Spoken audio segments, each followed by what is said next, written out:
Hello, everybody. Thank you for being here with us today. I'm Lexie Neeley, and I'm the program coordinator at Little Free Library, and you're watching Unbound. Today, we have another 30-minute steward panel for you. We're talking about hosting events and activities at your Little Free Library. Event planning can definitely be intimidating, whether you're planning events that are large or small. So we have three great stewards with us today to share their wisdom and hopefully inspire you to host your next or even your first activity. I am flying solo today. I usually have my colleague and department director of programs, Shelby King, helping me out today. So bear with me. I'm handling the technology on my own, and my colleague Sarah is recording for us today. So let's get started. First, I'd like to welcome Aileen Flores to Unbound. Aileen is the steward of charter number 113452 in Rancho Cucamonga, California, which she started in December 2020, and she added a second one and a bench in March of 2021. Thanks for joining us, Aileen. Thanks for having me.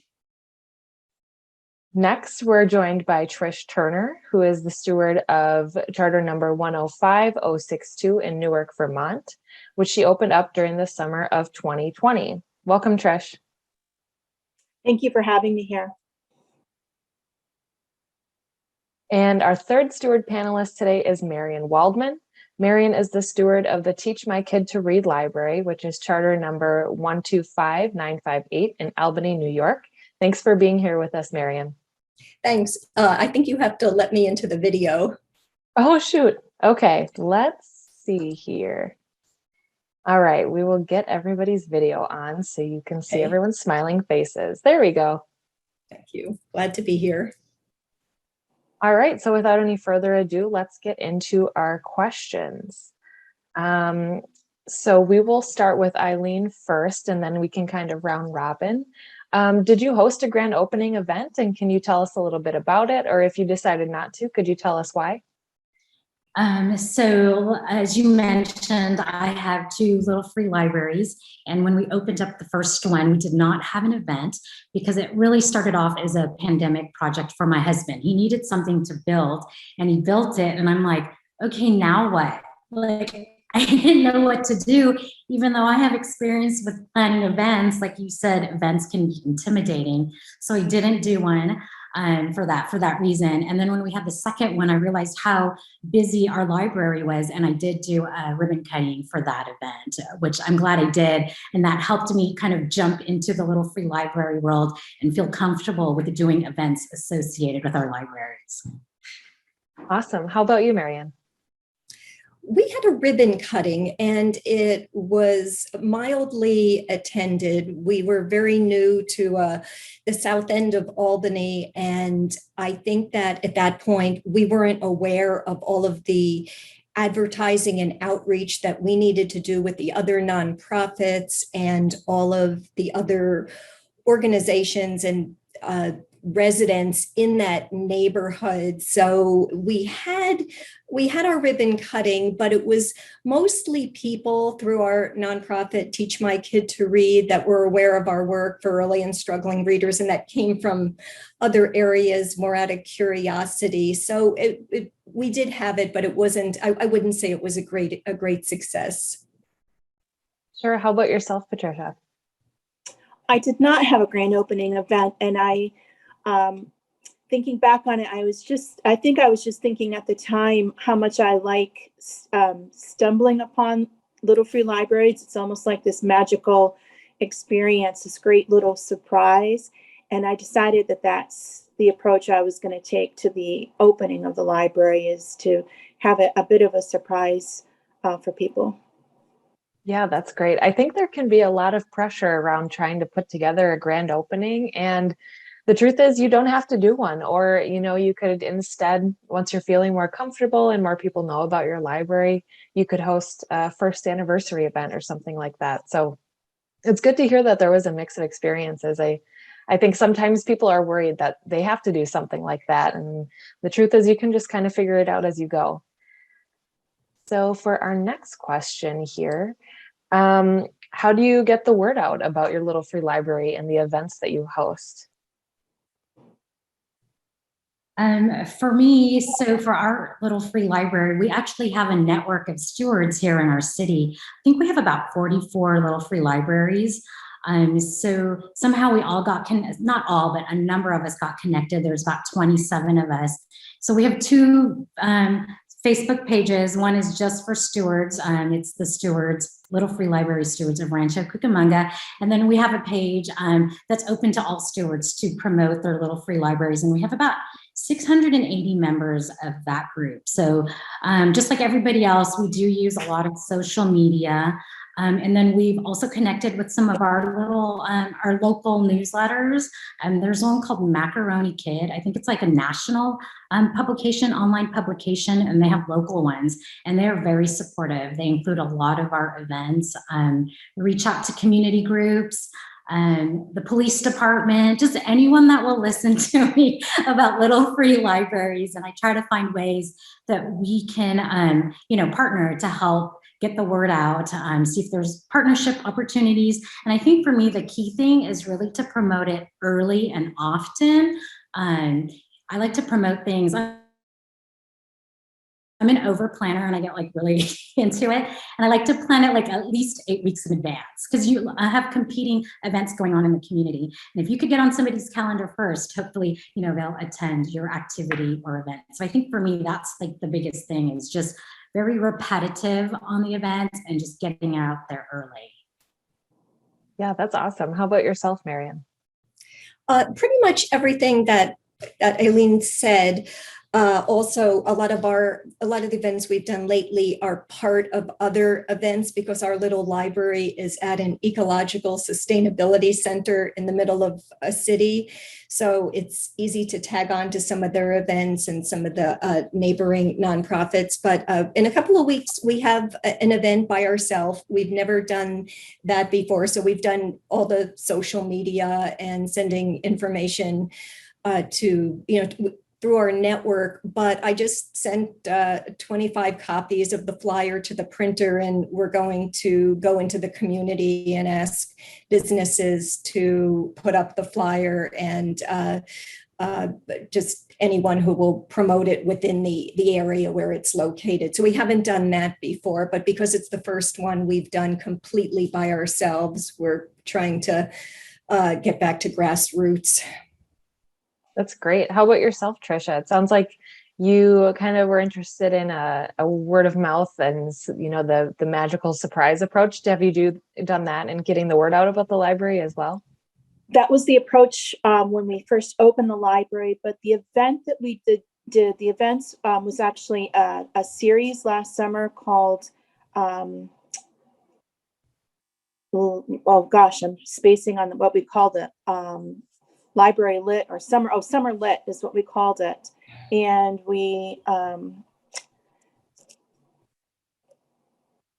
it was called Summer Lit, and it was June, July, and August. We had a children's author in June who also performs on the guitar, a young adult author and an adult author in July, and a poetry night in August. And to get the word out, I had formed a committee made up of people from the community from a bunch of different constituencies, and that helped get the word out by word of mouth. One of the people on the committee got the announcements in our local newspaper. One of the persons on our committee made beautiful posters that we hung up in the little towns around us. And we also used Facebook, the Burke Area Community Forum. But we are in a very rural Vermont. My library is in a town of around 500 people, 4 miles up a dirt road from the village of East Burke. And so we were delighted to have such a really big turnout for all 3 events. And we very deliberately had the children's author first because he's really beloved and well known. And as soon as word got out that David Martin was going to be there, we knew that would be a big draw, and it was. And that's how we got things kicked off. That sounds so fun. I love that idea. It was great. All right, for our next question, What has been your most successful event? Aileen, do you want to kick us off again? Sure. So I'll go over the events like at my individual library and then what we've done as a group. I recently did a sidewalk chalk art contest at the library for our 1-year anniversary. And the main reason I did it is because I don't know about everybody else out there, but the first time I went to a library, I felt like I was trespassing. I don't know why. I was like, oh, those people are probably watching me and wondering why I'm hanging out in front of their home. I had no reason to feel that way, but I just did because it was my first experience. And so I kind of, with my events, to me, success is if I can get people to come up, take their time, hang out, if they're there at least 5 minutes, that's amazing. I don't want them to run up, get a book, look around like, okay, run back to my car. So what I did is the contest was to draw some sidewalk chalk art. Then with the books that you selected from our library, take a picture of it with your art and then post it on our Facebook page. And I thought that was great because I was seeing people hanging out by the library and the bench, the sidewalk for 15, 20 minutes. I'd go out there, hi, can I get you some water? Do you need a snack? That was just, to me, was great. Like making them feel really welcome. So, I had accomplished what my goal was. And then for our group library events, we've done things like we did the Valentine's Day treasure hunt, follow the bunny trail to the little free libraries and books and treats. And we have about on average about 14 of the different stewards and libraries in our city that participate in that. And those are a great success. But the best one I think so far that we've had like a large turnout is called Little Free Libraries in the Park, or LFL Books in the Park. And what we do is we open it up to all the stewards and you set up a booth at the park so that we're bringing like a number of libraries in one location so we can get to know the people that visit us, so they get an idea what our libraries are. Our booths are set up to represent what the look of our library, and we hand out books. We promote the app. We're like, hey, this is how you find everybody. And it's just fun to talk to everybody about the books that they read. And it's just another great way to increase that community building. So that was our second one we just had in May, and we loved it so much. We had more than 60 people that participated in that. And we loved it so much. We're doing another one in September. And then we have a long list of things of what we can do to increase participation. So that's a lot of fun. I hope feel free to reach out to me. I'd love to share, what we've done to promote that and the flyers that we created. So those have been a lot of fun and very successful. That sounds amazing. How about yourself, Marion? Well, again, we're a new library, but we call it a reading extravaganza. And at the time, I don't think we had a name for it. And we've done it with both physical libraries and our little free library. And we set up what's called a pop-up decodable story walk. And what we did is we partnered with a publisher called Whole Phonics, and we printed one of her books. I have it right here. You probably see it. It's called A Pig and His Wig.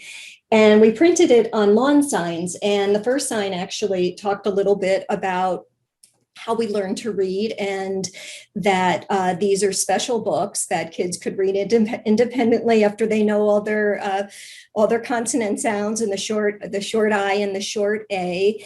And then we have a QR code for more information.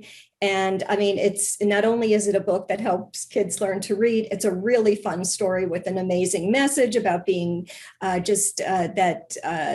being yourself and being proud of who you are. And so it's really a good ambassador for literacy. So we have that book set. We had that story walk set up all along the street, because we're on a street again in front of this sustainability center next to what's called the South End Children's Cafe, a city mission, and some housing in front of us. So we're in kind of a bustling area there. And matter of fact, the street we're on, it also they grow and they provide free food to the community, and there's a refrigerator near us. So it's a really it's a high service. It's a really unique community in Albany. So anyway, back to our storybooks. We had our story walk, and then we had our little library.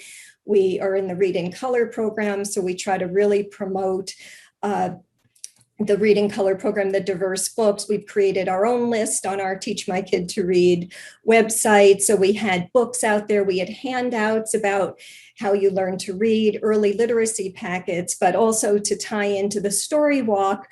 We had, we now have, I don't know if we had in that event, but we provide certificates for the kids. So if a big kid can go through with a little kid or a parent or guardian, whoever goes through with the kid, but we give them certificates afterwards that they mastered the story walk. We give them little squishy pigs because the story features Tim the pig, pig stickers.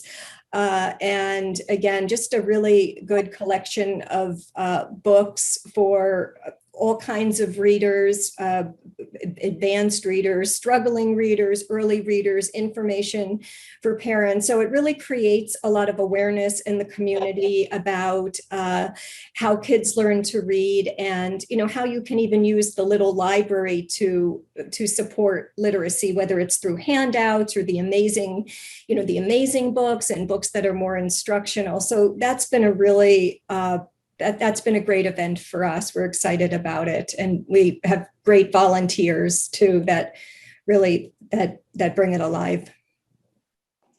That's so great. Those literacy resources are hugely important. They can be the difference between someone coming up to your library or not. If they feel prepared to reach out and grab a book that they might read. Just making it even more accessible for the people who might come by is hugely, hugely important. Mm-hmm. Trish, what's been your most successful? All three of our events were lovely in their own way. So the children's author event, resulted in the lawn being filled with children singing along with David and following along with him as he read his books. The one with the two authors had the biggest turnout. That was a great event, two very different local authors. And then the poetry night was an open night so that people could come and read their own poems or read a favorite poem or two. And that was a very moving and lovely event. That had the smallest turnout, but was really the most moving of the three events. It resulted in me meeting a neighbor that I'd never met before, a published poet named Toussaint Saint Negritude, who in a town of 500 people, how we never found each other before, I don't know. And another neighbor that I'd never met reading a poem that he wrote about his daughter. And we had another friend come and play the guitar for some musical interludes. So they were all lovely in their own unique way. It's amazing. Love it. I love these stories. How about, what are the most valuable lessons you've learned from hosting Little Free Library events? So, you might not always get the turnout you were expecting, or an activity you were really excited about maybe isn't a hit with the visitors, or one that you just kind of wanted to try was a huge hit. What have you learned? What's been most important for you coming out of different events that you've tried to put on?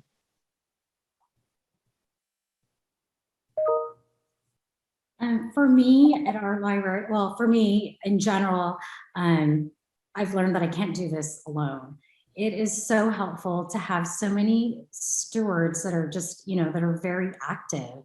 I think without them, I wouldn't have the same enthusiasm that I do. Maybe a little too much enthusiasm, as my husband and my family would think. But it's really that support. Like, we really feed off of each other's energy. Like, we'll start, I know you're running the show alone. I don't know if you're able to show the picture. I think it's like the second photo that I had sent. I don't know if you have that, but so we had a planning event, this one right here. You could see, like, it started off as like, let's have Little Free LFL books in the park, and we were just going crazy. We could have a circus tent, we could have food trucks. We didn't do that, but it was just made it so much fun to really work together to plan these things. And then every steward's just going to have a different level of what they're able to do and how involved they are. But I just, find yourself a little free library bestie. Everybody needs one, because it just helps. Like when things are going great, you could share that experience. But then when you have the frustrations that come with it, if people are wiping out your library or something like that, it's like you have someone to share that with. And what they may have seen worked well at an event, you may have not seen that. And then the other thing that I learned is like to keep the activities simple. Like I was saying, I get so into it and I have all this craziness going on. Well, have them do this, let's do that, let's have a prize, have them do a puzzle. And one of the participants said, maybe you guys should make it a little bit simpler. There's a lot going on and we show up with our kids and they're running all over the place and we can't do the puzzles and we can't, find the book. Look for the books, but it's just learning to keep things simple. So that has been another lesson. And then just really like thinking outside of the library. Like at first I always thought like everything had to just be on my property at the library, but it's great to reach out to other groups. They really love being a part of it. I get so many donations. I hardly ever have to buy books or prizes for my events because people just want to be a part of it. Like I said, anyone that'll listen to me, I will tell them about the Little Free Library program and our Little Free Libraries. And they're just so excited to hear about it. And so I get a lot of donations from that. So that has been really helpful for a lot of the events. So I just, but yeah, another top valuable lesson, get yourself a Little Free Library bestie. That is a great tip. We always say at Little Free Library on our team, we're a small team running a global organization with our stewards, and many hands make light work. And that is especially true for event planning. How about you, Marion? What are the lessons that you've come away with so far?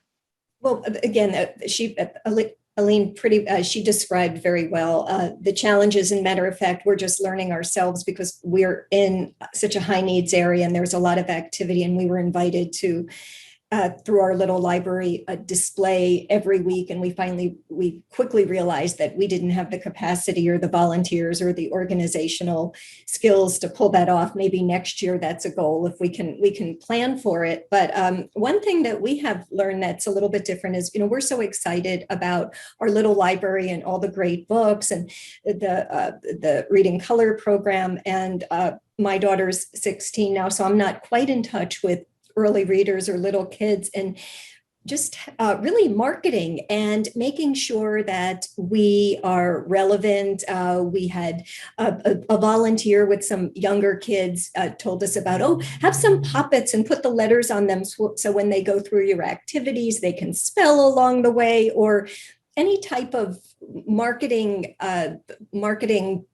whether it's like merchandise or simply a certificate or something that will draw more families, more children into the events, just making sure that we're bringing it alive with the right, the right supporting merchandise and marketing, I think. Yeah, that's a great point. How about yourself, Trish? I learned that I made the right move, definitely pulling the committee together to work with me. When I had the idea of doing this series, I pulled in just the right people. And one of them was the owner, as I said, of a local independent bookstore who knows everybody. And she also, I asked her if she'd set up a table and have books for sale at it, so that the library event also supported the local independent bookstore. Another thing that I took away from this was, I guess, advice that I would give to people thinking about it is to be courageous and not to be afraid of failure. You never know when you put on an event if it's going to work or not. And you're kind of putting yourself out there when you do the publicity, and you don't know if it's going to flop. And but I had the luxury of hosting this at my house with lovely friends, and the worst thing that could happen is that I'd have my friends over and we'd have all the cookies and punch to ourselves, that was the worst case scenario. And they ended up really drawing in really good numbers of people to our little corner of the world. So I just learned to remember to be courageous when you want to do something like this. Just give it a shot. See how it goes. Don't overthink it. Pull in some buddies to help you and see what happens. That's really great advice. If you connect with your local community or your circle of close friends and family members, and each of them either brings one person to check out the event or tells one person about the event, that network grows and grows. And there's nothing to lose. You might end up just hanging out with some friends with some great books and snacks. So that's really great advice. And starting small, so you don't put in a whole bunch of effort before people know how to find you, or saving those great ideas for different events along the way. Aileen made a great point. When you start brainstorming, it can get huge before you know it. And all those great ideas could be separated into smaller, more manageable events. You can bring in people who have different skill sets who can help you pull it off really successfully. You don't have to do everything at once. You can do the same thing every time, and that might be really successful for your community, or you can try something different out every time you throw an event. So there's a lot of different options, and being brave and courageous and putting yourself out there. I think that's really, really great advice, because people love books, and it's a great way to bring people together. So all you have to do is kind of reach out, invite them in, and let them know that this can be a really fun resource and a fun place to gather for the community. It's all really great advice. Thank you. And our last question, I would love to hear about what you are each planning next.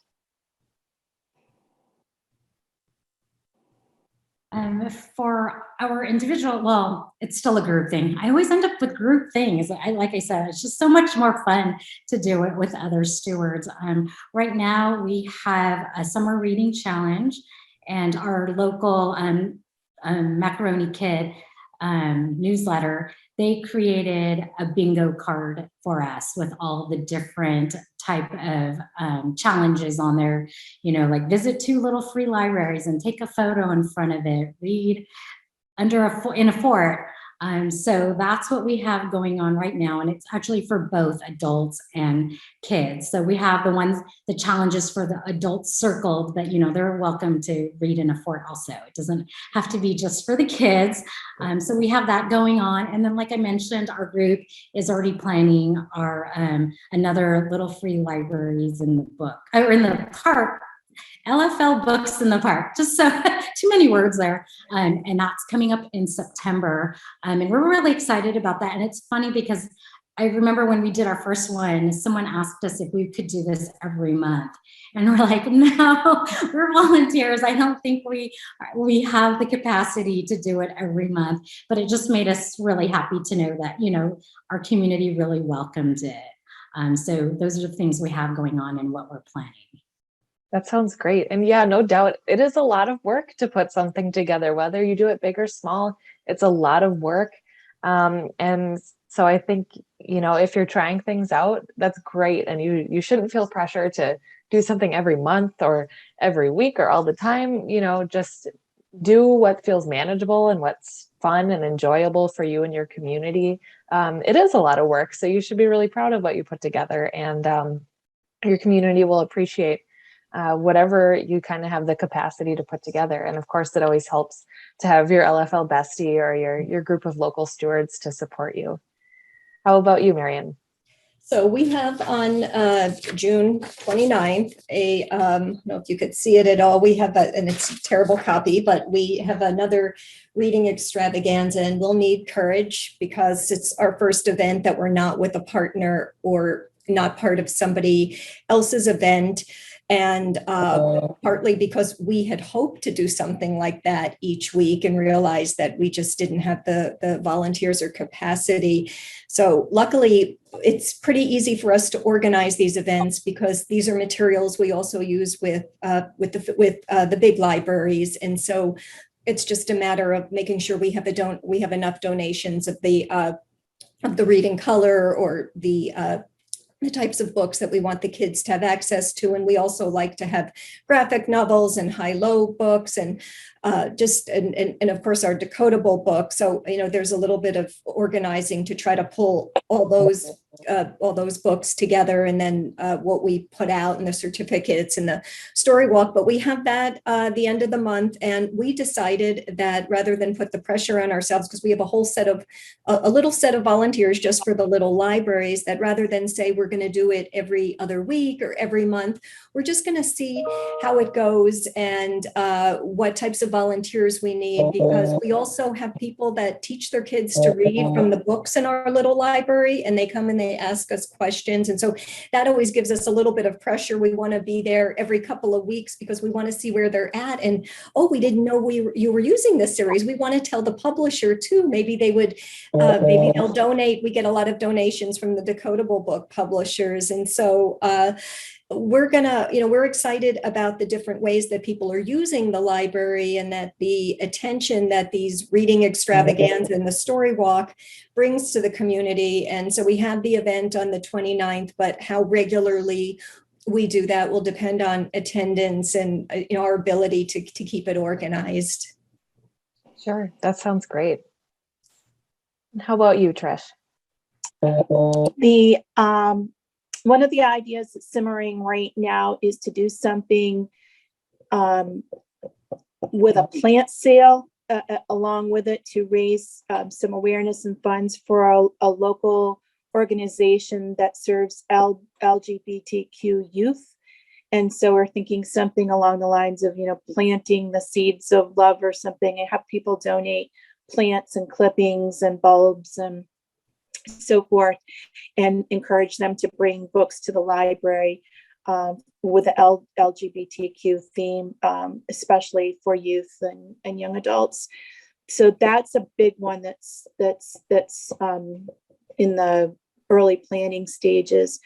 The poetry night was such a big hit last year that we're going to do that again. And then the third one will probably be along the lines of kind of like a book club night, where you bring a favorite book or a book that you like and just share a very casual, relaxed night to just talk about a book that you love or that you'd like to recommend other people and talk about, and just share that.